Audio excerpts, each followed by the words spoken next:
5. Keadaan rakyat Indonesia. A. Kemelaratan.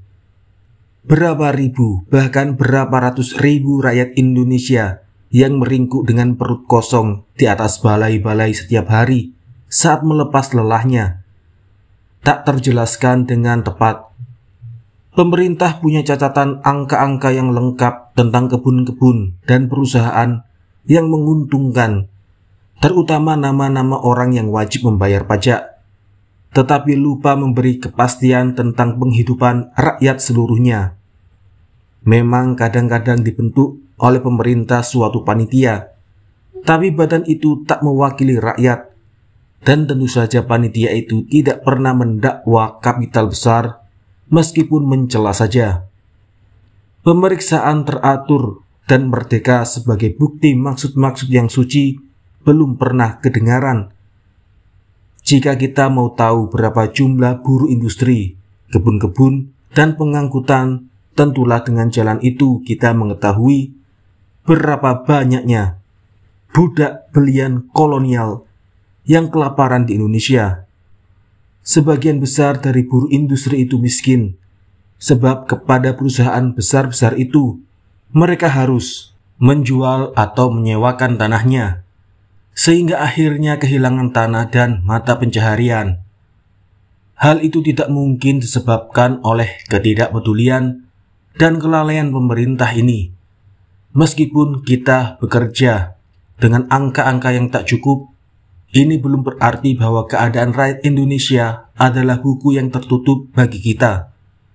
Bahkan sebaliknya tak dapat diduga bahwa 2-3 juta budak yang tertindas menerima upah yang hanya cukup bertahan agar tak mati kelaparan. Bagian yang terbesar dari mereka berorganisasi. Mereka itu misalnya buruh kereta api, tukang sapu, kuli barang, dan tukang rem yang dimulai bekerja dengan gaji 15 gulden. Dengan 1-2 rupiah kenaikan setiap tahun, dan mencapai maksimum 30 gulden sampai 40 gulden sebulan apabila mereka sudah beruban.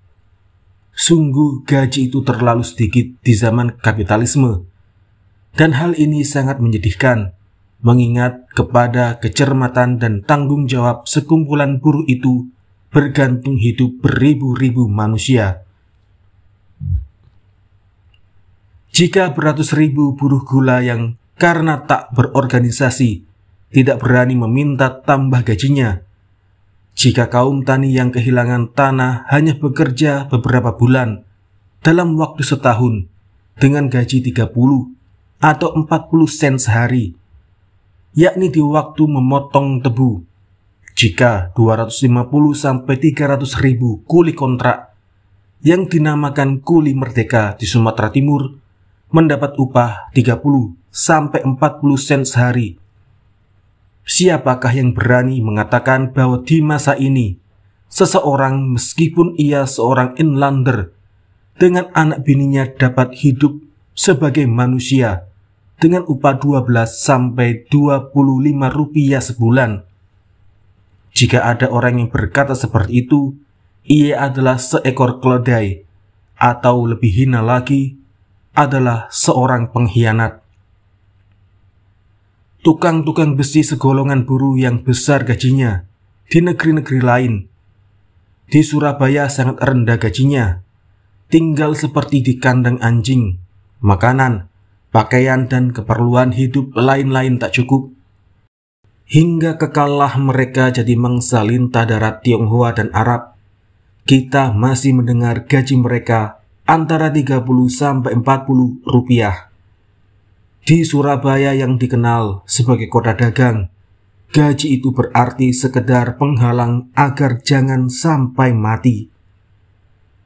Siapakah nama gubernur jenderal yang pada suatu hari dengan malu-malu menceritakan bahwa beribu-ribu kuli tidur di pelabuhan Jakarta sebab upah mereka tidak cukup untuk menyewa gubuk yang sangat dicintai oleh orang-orang Jawa?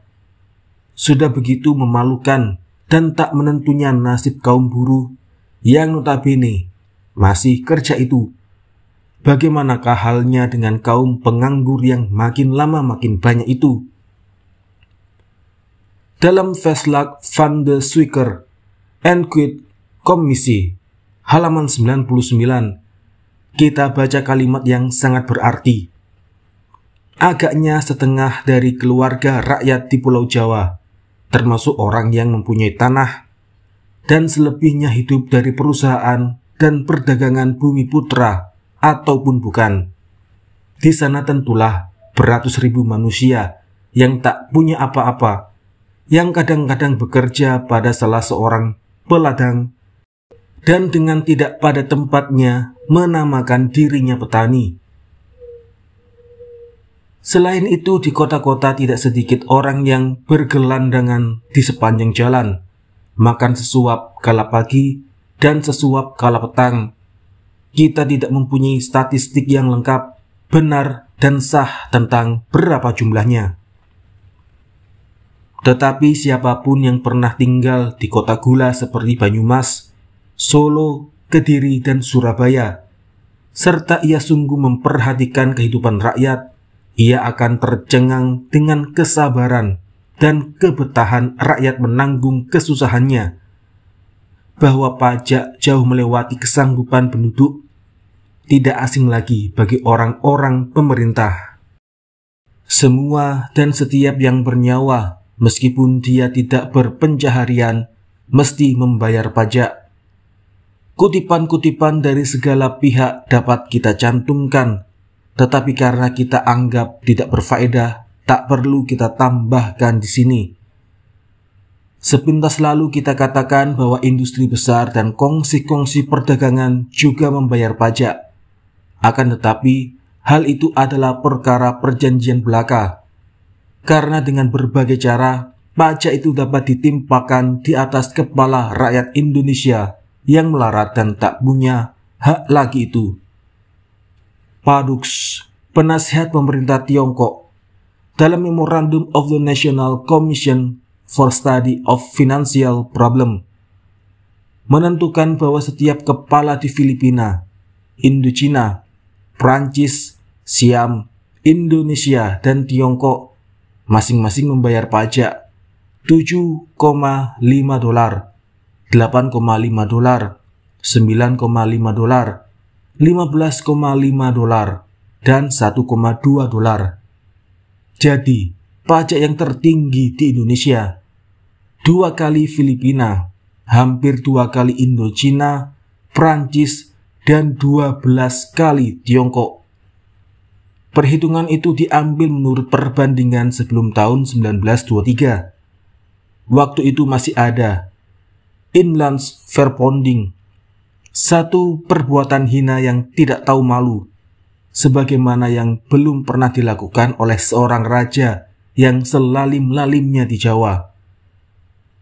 Mr. Yekes menerangkan dalam The Obbo tahun 1923 bahwa pendapatan rakyat Indonesia pukul rata 196 gulden setahun. Dari pendapatan itu banyak yang harus dikeluarkan sebagai pembayar pajak, dan di luar Jawa untuk rodi pula, hingga pendapatan sebulan tinggal 13 gulden, satu angka yang jauh di bawah minimum. Perhitungan Mr. Yekes ini adalah untuk seluruh Indonesia, jadi pendapatan rakyat di Jawa Tengah tentu lebih sedikit lagi.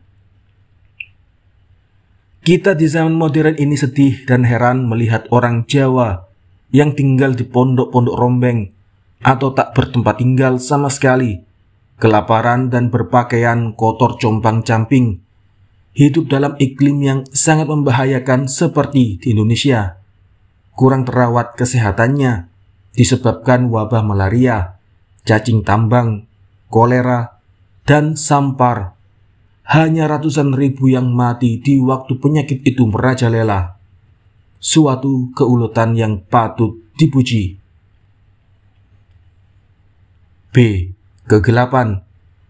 Masih saja pemerintah tani dan tukang warung Belanda takut kepada universitas dan sekolah tinggi seperti kepada hantu. Masih saja belum terlepas ia dari gangguan momok, buruh intelektual. Ia sudah berbuat keliru dalam pandangan politik, pengajaran Inggris, dan mengambil kesimpulan yang salah. Ia terlalu bodoh untuk memikirkan bahwa berhubungan dengan wawasan dan kecakapan imperialisme Inggrislah, maka dulu sudah ada kaum terpelajar di India yang pada masa sulit kerap kali membantu pemerintah Inggris, dan juga berkat adanya kelas intelektual, termasuk juga kaum ekstremis, maka Tilak dan Mahatma Gandhi beroleh kemenangan ekonomi dengan gerakan boikotnya yang luas. Dan pula karena Inggris bekerja sama dengan borjuasi bumi putra modern di lapangan politik dan ekonomi, maka Inggris dapat memerintah terus di India walaupun digempur oleh gerakan non-cooperation baru-baru ini. Pemerintah Belanda di dalam perdebatan selalu mengemukakan berbagai keberatan terhadap pendirian universitas di Indonesia, yaitu keberatan yang hanya dapat diterima oleh anak-anak kecil. Semua dalilnya hanya terpakai di zaman timbulnya penjajahan dan dapat disimpulkan dalam alasan-alasan di bawah ini. 1.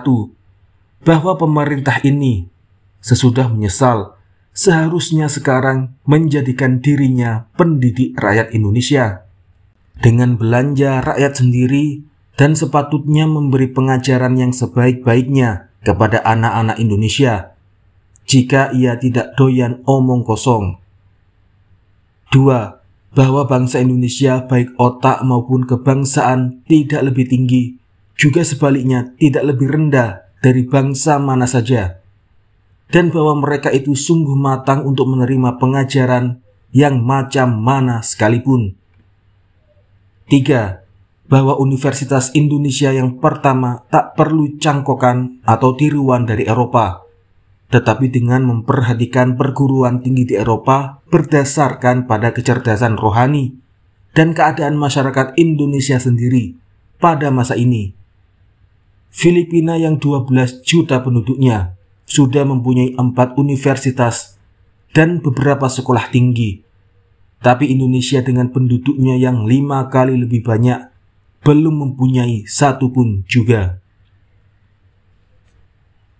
Sekejap pun tak kita lupakan bahwa bila orang Belanda mendirikan universitas di Indonesia, pengajarannya niscaya dan pasti lebih tinggi daripada di koloni lain, sebagaimana katanya Universitas Belanda jauh lebih tinggi daripada universitas dimanapun.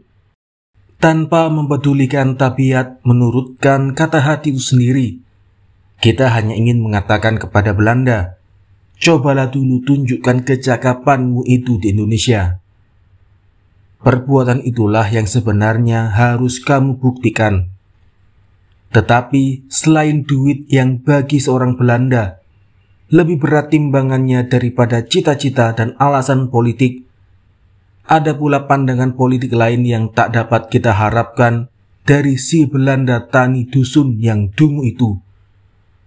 Belum selang berapa lama, Tuan Hardeman, Kepala Departemen Pengajaran, menerangkan dalam sidang Dewan Rakyat bahwa mendirikan suatu perguruan tinggi belum tentu melahirkan buruh terpelajar, karena kebutuhan akan buruh pelajar itu untuk sementara waktu ini berkurang, disebabkan kesukaran ekonomi yang nanti tentu akan pulih. Dengan ini lenyaplah momok seperti yang dibuat oleh Java Bode tanggal 30 Juni. Akibat politik pengajaran Belanda di sana-sini kelak akan kita ulas lagi. Di sini kita ingin memastikan dengan angka-angka bahwa perguruan rendah, menengah, dan tinggi semenjak dulu tidak cukup untuk rakyat yang berjumlah 55 juta. Hal itu harus diakui tanpa mengindahkan alasan kosong dari yang menyebut dirinya pemerintah. Kita lewati sepintas lalu sekolah-sekolah tinggi yang sudah beberapa tahun katanya mengeluarkan berpuluh-puluh dokter, master, dan insinyur. Kita tujukan pembicaraan sebentar kepada soal sekolah rendah. Jumlah anak-anak yang harus masuk sekolah pada tahun 1919 adalah sebagai berikut.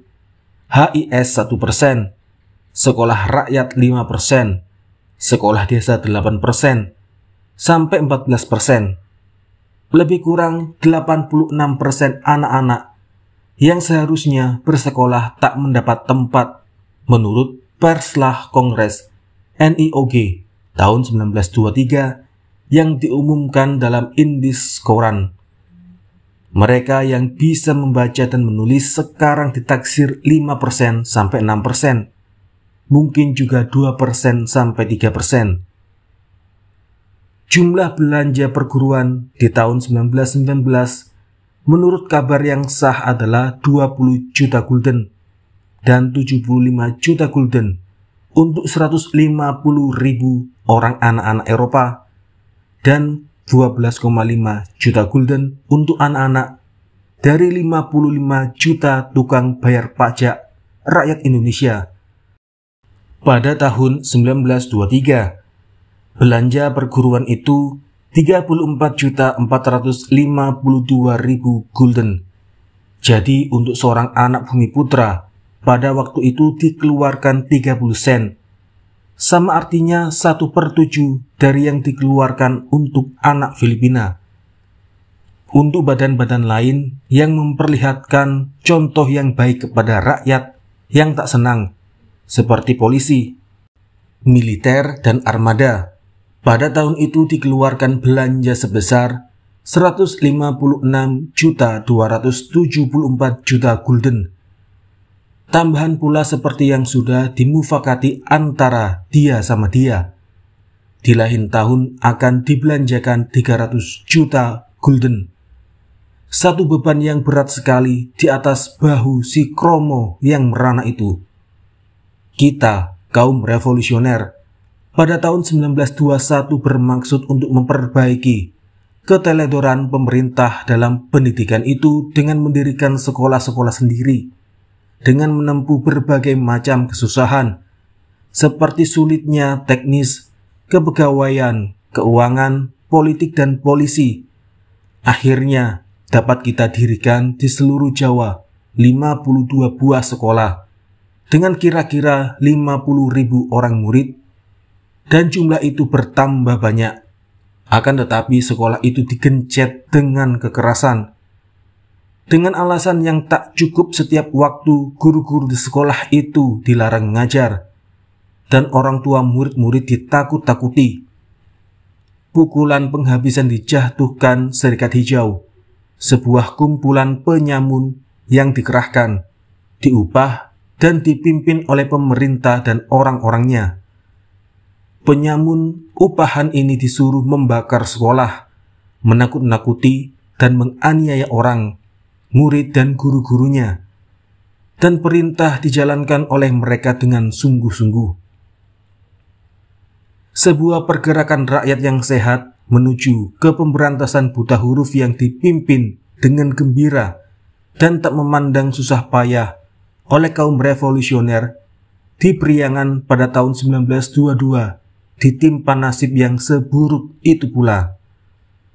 Politik pemerintah ini dalam soal pengajaran boleh disimpulkan dengan perkataan, bangsa Indonesia harus tetap bodoh supaya ketentraman dan keamanan umum terpelihara. C. Kelaliman dan perbudakan. Meski sudah 300 tahun Indonesia berkenalan dengan peradaban barat, masih saja rakyat kita hidup di dalam keadaan yang tak mengenal atau mempunyai hak. Pak Tani tak pernah sehari pun juga mendapat kepastian tentang kepemilikan, kemerdekaan, bahkan nyawanya sekalipun. Setiap tahun sekrup pajak rakyat semakin keras putarannya. Kaum buruh tidak boleh mengadakan perhimpunan atau mengemukakan keberatannya. Permohonan rakyat yang pantas tak didengarkan. Pendidikan dan pemimpin rakyat yang dipercayai rakyat dicap dan diperlakukan seperti penghasut dan bandit. Dan karena itu, dengan tidak diperiksa terlebih dahulu, dimasukkan ke dalam penjara, disekap di kamar tikus, dihalau ke luar negeri, atau diketok kepalanya sampai mati. Permintaan dan protes yang beralasan dimusnahkan oleh birokrasi yang rupanya lebih suka tenggelam dalam kebusukannya sendiri. Sekarang marilah kita persilakan Profesor Van Vollenhoven yang termasyhur itu berbicara dan mencela sikap pemerintah Belanda, seperti yang tertulis dalam buku beliau, Indonesia and the Crown. Indonesia boleh jadi mempunyai tidak kurang dari 70% penduduk yang hidup dari pertanian. Dan karena itulah, maka penting bagi seorang terpelajar yang kehormatan dan kedudukannya belum pernah dicurangi orang, supaya mendengar apakah yang sudah diperbuat terhadap si Tani dalam beberapa tahun oleh sebuah kekuasaan yang mengaku dirinya sebagai pengasuh rakyat, serta merasa berbuat serupa itu. Kita bukan hendak mengorek-orek yang sudah terjadi, maka lebih dulu diperbincangkan kejadian-kejadian semenjak 60 tahun dari abad yang silam. Siapa saja tentu tahu dan membenarkan perkataan bahwa di tahun-tahun itu orang Jawa dianiaya. Akan tetapi tidak semua orang dengan lekas melihat macam apa dan sampai kemana batas penggencatan atas milik kaum tani itu. Untuk mengetahui hal ini, tak usah kita baca buku-buku kelaliman pemerintah Belanda ini sebagai kaum penghasut dan penyebar kebencian, tetapi kita memahaminya sendiri. Kesewenang-wenangan Daendels, biar bagaimana busuknya, masih dapat dianggap luar biasa. Ia mempunyai kekuasaan sendiri atas sawah dan ladang rakyat untuk menggaji pegawai bumi putra. Halaman 12. Seterusnya Van Vollenhoven berkata, dibandingkan dengan pemujaan raja-raja Jawa yang hampir sama busuk dengan kebiasaan kita, masih terbatas dalam kerajaannya saja, Kedu, Yogyakarta, dan Surakarta, tetapi kita meluaskannya sampai meliputi seluruh pulau itu. Halaman 16. Pegawai-pegawai desa mengambil suatu kepunyaan rakyat yang baik untuknya dan diberikannya yang buruk kepada rakyat yang bodoh. Semua itu perbuatan sewenang-wenang. Halaman 17. Apakah yang kita harapkan sekarang? Tanya Van Vollenhoven seterusnya.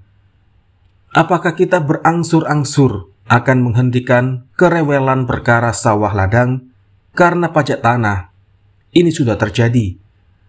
Apakah kita berangsur-angsur tidak lagi akan mengambil sawah ladang dan kebun paksaan rakyat ini? Ini sudah terjadi. Apakah kita akan mengurangi dan menghapuskan akibat yang merugikan dari kerja paksa atas tanah-tanah kepunyaan rakyat? Ini sudah terjadi. Dan selanjutnya kita belajar mendiamkan tangan kita yang gatal itu, yang belakangan ini belum terjadi. Halaman 20. Bila pada tahun 1919 seorang Jawa yang hak atas tanahnya dirugikan 1000 gulden datang mengadukan hal itu kepada kontrolir, ia akan dihukum 8 hari kerja paksa. Bila ia menghadap Presiden Pengadilan Negeri, ia akan dijawab tidak ada waktu. Dan bila orang itu pergi minta perlindungan wali negara, Sri Paduka Tuan Besar tidak berkenan menjawab. Dalam bahasa Belanda yang agak halus, disebut hal itu Godsgeklak. Halaman 26.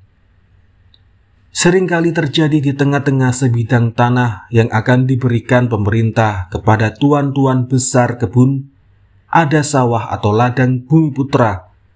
Menurut undang-undang tanah itu tidak boleh diambil, kecuali jika untuk keperluan pemerintah sendiri. Akan tetapi dalam praktiknya, orang berikhtiar membujuk si inlander supaya mau menukar haknya dengan uang. Halaman 26. Berikut ini adalah kesimpulan dari Profesor Van Vollenhoven. yang tak dapat dicela kebenaran dan kenyataannya itu. Tetapi rupanya inilah yang sepenting-pentingnya orang Indonesia yang punya tanah sendiri. Sungguh sangat susah akan mempunyai perasaan selain dari pelanggaran terus-menerus, dusta dan penipuan atas hak tanahnya yang sah di atas kertas, sebagai daya upaya yang tak habis-habisnya untuk merampasi haknya tadi, atau berdaya upaya supaya ia jangan dapat mempergunakannya. Halaman 28. Kita masih dapat mengutip beberapa gugatan dan kesimpulan Van Vollenhoven yang berkenaan dengan penipuan atas tanah dengan jalan mengubah kalimat undang-undang dengan merusak dan melanggar undang-undang itu sendiri, dan tentang sebab-sebab pemberontakan di Sumatera, Borneo, yakni pencurian tanah. Akan tetapi kutipan tersebut di atas sudah memadai. Dan tidaklah semua kenaikan pajak sekarang itu adalah suatu kesewenang-wenangan yang kasar jika kita menggunakan perkataan Profesor Van Vollenhoven itu sendiri.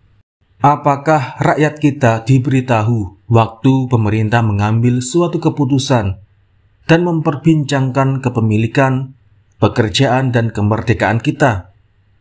Tidak pernah. Persis sebagaimana pemerintah tidak pernah bertanya kepada kita apakah kita menyukainya atau tidak. Bangsa Indonesia yang besarnya 55 juta itu tidak mempunyai wakil seorang jua pun dalam pemerintahan ini yang boleh memperdengarkan suara atau nasihat, protes, atau celaan. Gerombolan militeris dan birokrasi yang mengisap darah dan menguasai nasib kita tak pernah kita sukai dan kita pilih.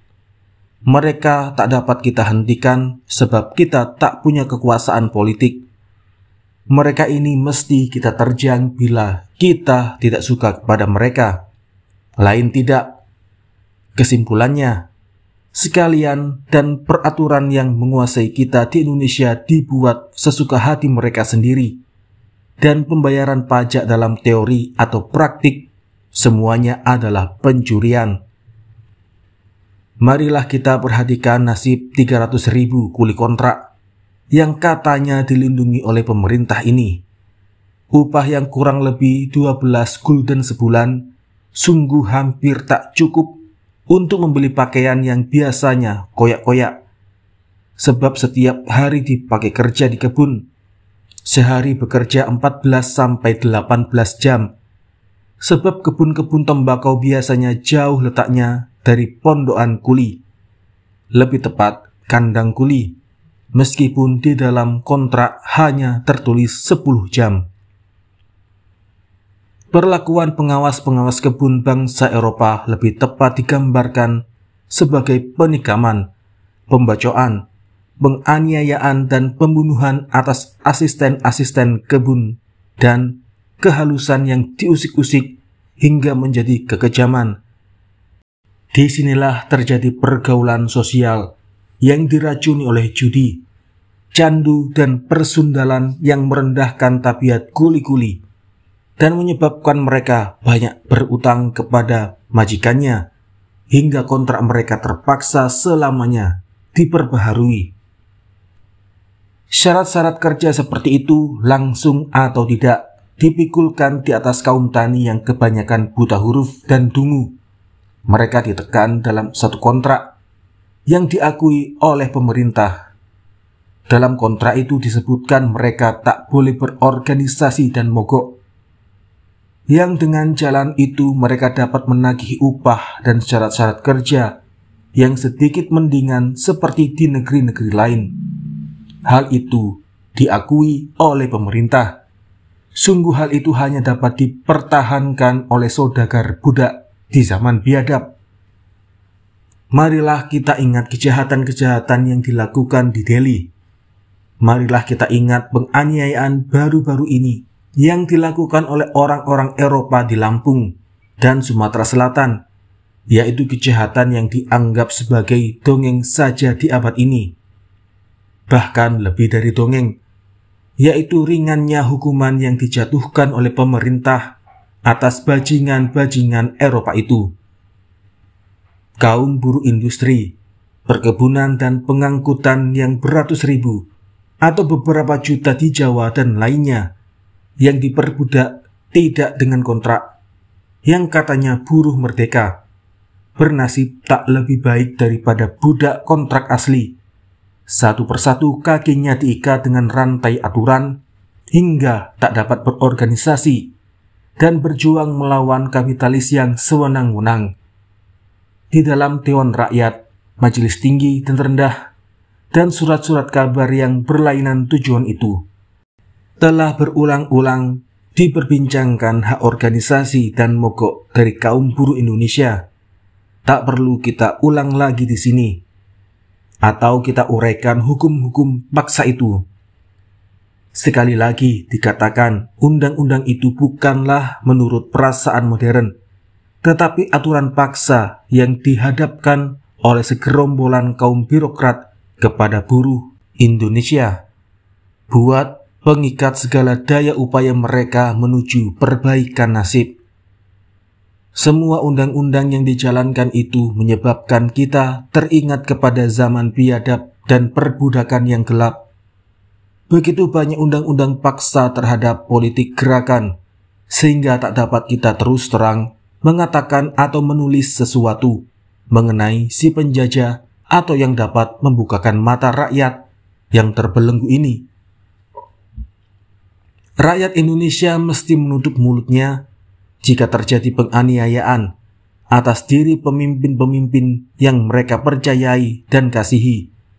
Juga apabila dengan sengaja para pemimpin dirampas beberapa bulan kemerdekaannya atau tanpa diperiksa lebih dulu, terus dibuang sebab dianggap berbahaya, atau secara khianat ditikam, dibacok, diketok kepalanya sampai mati, atau dicabut nyawanya dengan peluru. Bila diceritakan kepada rakyat bahwa seorang pemimpin yang dicintai, seperti Haji Misbah, yang katanya mati disebabkan demam hitam, pada satu pembuangan yang ditentukan oleh pemerintah, mau tidak mau mereka mesti percaya. Bila mana rakyat mendengar bahwa seorang pemuda yang terpelajar dan sopan seperti Sugono kita, pemimpin VSTG yang katanya membunuh diri dalam penjara, sedangkan pada kepala dan tangannya terdapat bekas-bekas penganiayaan dan sebuah jarinya hancur sama sekali, rakyat tak dapat mendakwa, juga tidak boleh mengajukan protes sama sekali. Dan pemerintah yang katanya jadi pengasuh dan pelindung rakyat kita tidak mengadakan pemeriksaan seksama tentang sebab-sebab kematian yang sekonyong-konyong dari pemimpin rakyat yang cakap berjuang dengan dada terbuka dan pendek kata dicintai dan dipercayai rakyat. Dia tidak mempedulikan atau tak punya keberanian moral akan mengakui dan membetulkan kesalahannya dan menghukum yang bersalah menurut undang-undang. Viat Justitia Ruate Celum. Jalankanlah keadilan meskipun langit akan runtuh. Keadilan di Indonesia hanya bagi segolongan kecil, yaitu si penjajah kulit putih. Bagi bangsa Indonesia yang berhak atas negeri itu, tak ada keadilan dan pengadilan.